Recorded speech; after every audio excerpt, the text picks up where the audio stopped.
Are we going to have a recession? Is inflation going to infinity? Stagflation? There's so many voices out there saying so many things, but how do you figure out the good takes from the bad? What happens if everybody's wrong? Here's my take. I think that economic growth is going to fall sharply at the second half of the year, sharper than people expect. And maybe that changes the equation for the Fed. I think inflation is going to ease off quite sharply too.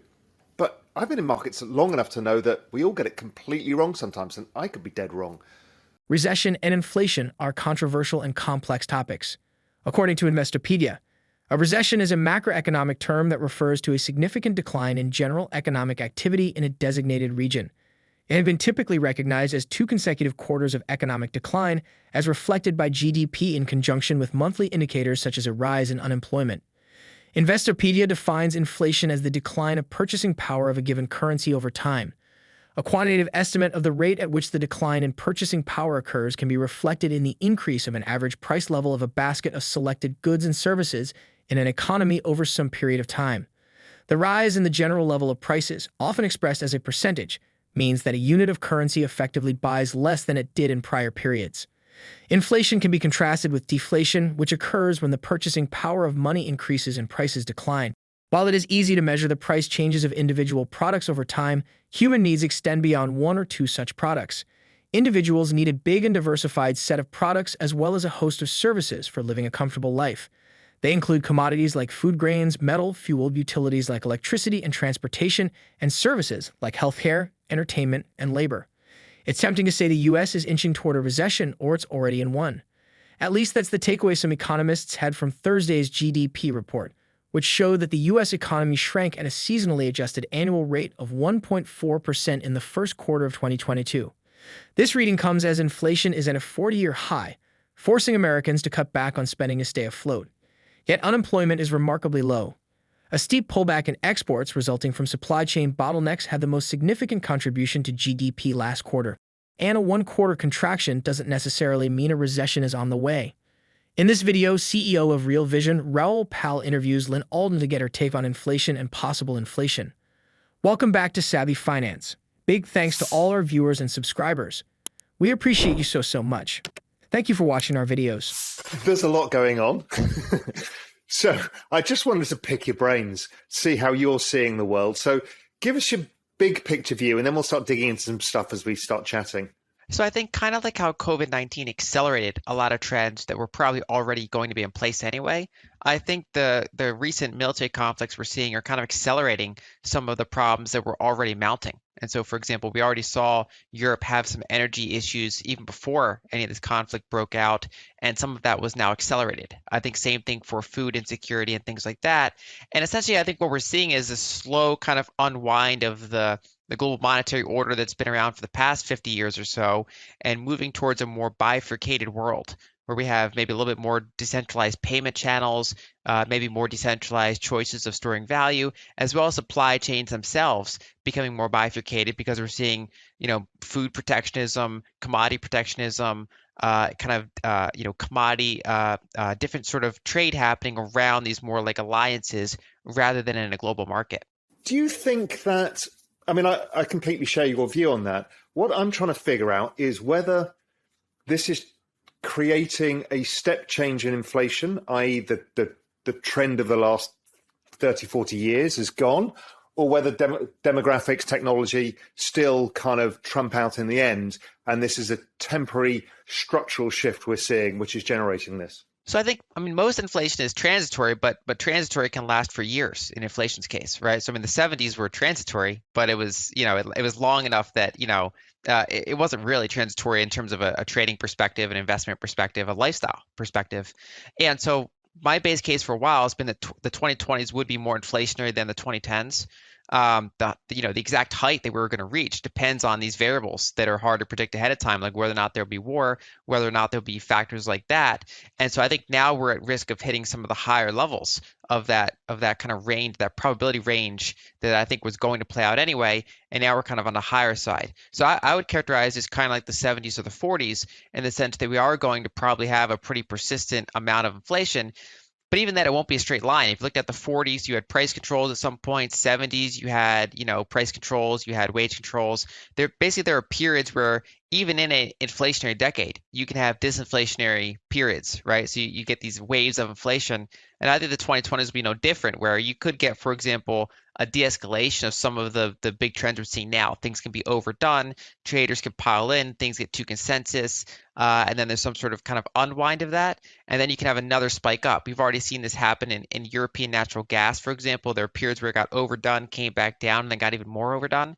And I think you could have the same thing on a kind of a longer trend line. So I do think that if you look over the past 25 years or so, historically, money supply and CPI, if you use, say, 5-year rolling periods rather than the noisy kind of year-over-year period, there generally is pretty strong correlation, but there are periods where you can have a pretty significant disconnect, and that's usually due to some rapid technological change. We've unlocked some new abundance that allows for, less inflation than you'd expect from the money supply growth. And so that happened, for example, in the late 1800s. You had the invention of the internal combustion engine, you had electrification, you had the discovery of oil. The United States had nearly unlimited land, and so that was abundance.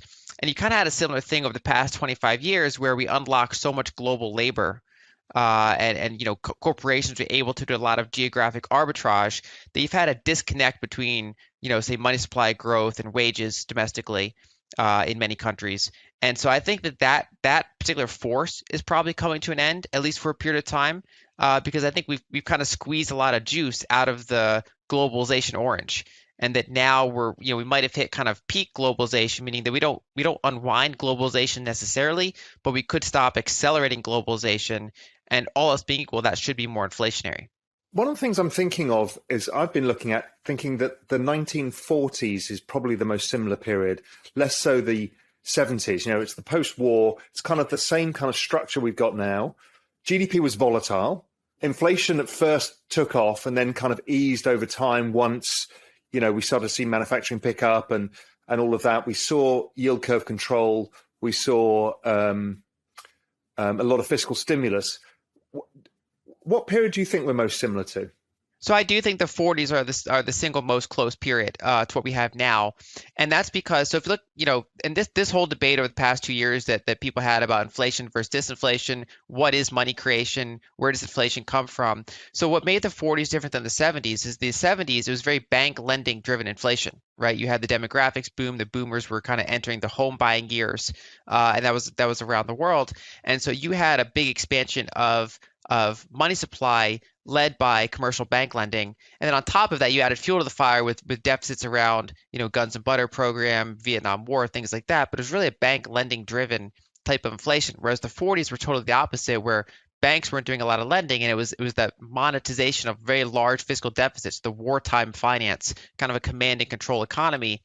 And also in the 70s, you had super low debt levels, at least public debt, and pretty low private debt levels. So they could raise rates dramatically to try to, cause a mild recession, kind of contain inflation without causing widespread insolvency. Whereas in the 40s, when you had sovereign debt levels very high due to the war, you couldn't realistically raise rates to double digits. And so instead, they held rates low. They did yield curve control. And so that decade, the 1940s, if you go from, say, the early 40s to the early 50s, when you had that kind of final inflation spike, you had about 6% average annual inflation, but it was very bumpy. You had literally, at one point, technically 19% year-over-year CPI, but then the next year you'd have like zero or even like mildly deflationary. Then you'd have another spike. And so I kind of characterize this period similar to the 40s.